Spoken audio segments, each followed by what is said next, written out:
Businesses in South Africa say they see a further deterioration of growth prospects in the next 12 months as they see load shedding eating away at any positive developments in the private sector. This is according to the Absa Manufacturing Survey, which spoke to 700 businesses and found that confidence levels in the manufacturing sector remain near the low points reached during the previous business cycles. Justin Schmidt is the head of manufacturing sector at Absa Relationship Banking, and he joins us now. Justin, thank you very much for your time this afternoon. I don't know how many times one has to have a conversation about load shedding and its impact on the economy before I start getting discouraged about having the discussion itself. But I wanted to start here, Justin. What is different to this manufacturing survey that we've seen in the previous surveys that you spoke to business about manufacturing? Yes, so sorry to carry on with the bad news of load shedding, but I think if we just look back to last year and what's different this year in quarter two is exactly that. It's the intensity and the amount of load shedding that we're seeing. Unfortunately, this year as it stands up until June, we've had 99% of all the days in the year have load shedding. So I really think that's why we can't avoid this load shedding discussion, because the lack of power is impacting business.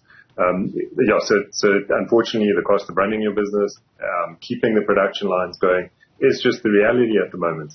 Maybe to talk about some of the good news around load shedding, we've seen some reprieve of late, but we do know that there's the regulation enabling manufacturers to invest in their own supply. But really, I think load shedding is going to be the story throughout winter and next year when we're talking to industries. And when we're talking about load shedding and its impact on manufacturing, not only that sector but others, we quickly have to get into its impact on investments, impact on jobs and the economy as a whole. As things stand, the year 2023 does not look good when it comes to economic growth prospects if we continue in this trajectory of an average stage for load shedding throughout the year?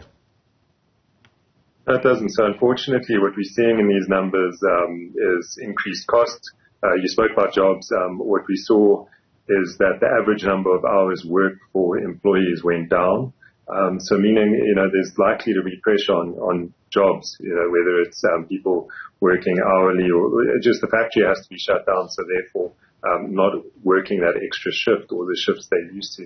And I think that has ripple effects throughout the economy. So again, we really need to address it. I think there's good progress, but the sooner we can get all this new power online, the better. I think also manufacturers are, feeling the pinch, as is everyone else, with these the higher interest rates.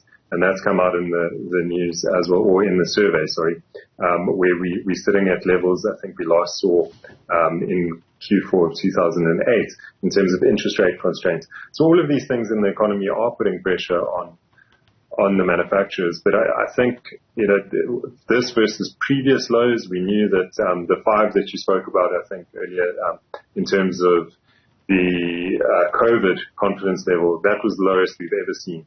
But at times that number was sitting at 20, which was higher than what we have today or this quarter. And then if we look back to the global financial crisis, that was sitting at 17. So really, I think if we can sort out our electricity pressures and these shocks to the economy, it bodes well. But really, that's the main thing that's got to be sorted out at the moment. Okay. And Justin, with the tough economic environment continuing to constrain household disposable incomes, manufacturers are not only faced with a reduction in sales volumes, but are also seeing a slowing of price inflation with regards to selling prices. Talk to us about that. Yeah, Xolani. So I mean, fortunate for the economy where they're not increasing selling prices, the manufacturers. But from a CPI perspective, but really they're absorbing a lot of the cost, as you said. So when we look at export prices as well as local prices, manufacturers are seeing this slow, which means they're struggling to pass on the the price increases to the end user. What's a bit worrying or disappointing maybe is that, the rand has depreciated over the period, but manufacturers aren't seeing those high export selling prices. If we look also at the volumes, both exports and local volumes are under pressure.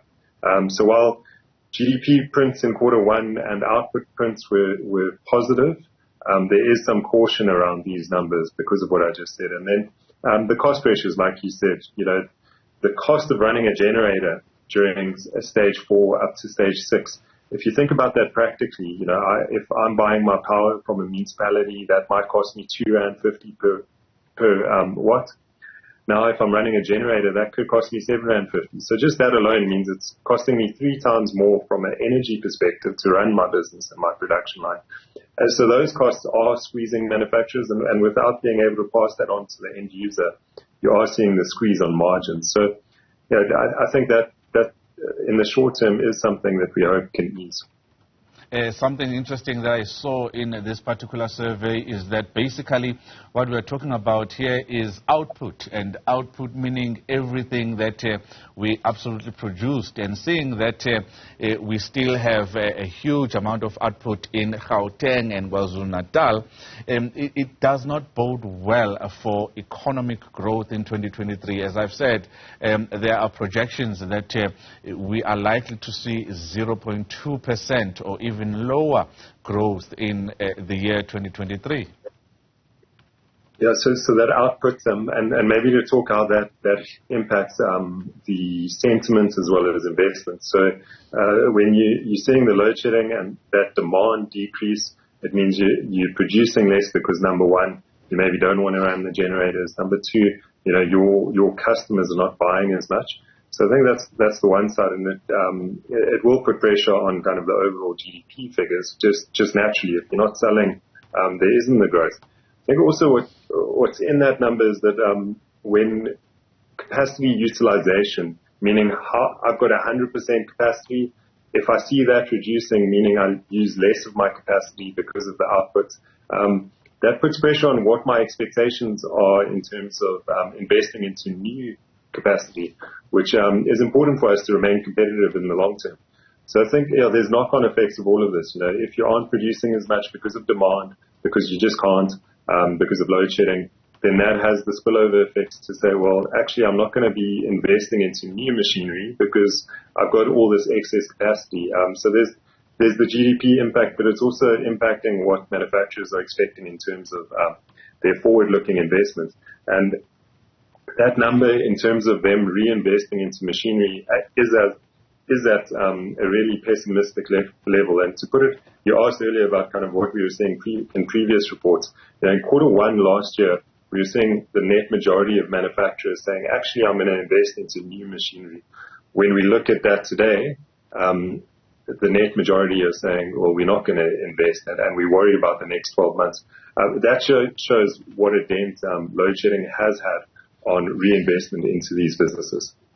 Justin Schmidt is the head of manufacturing sector at Absa Relationship Banking. Thank you very much for your time this afternoon.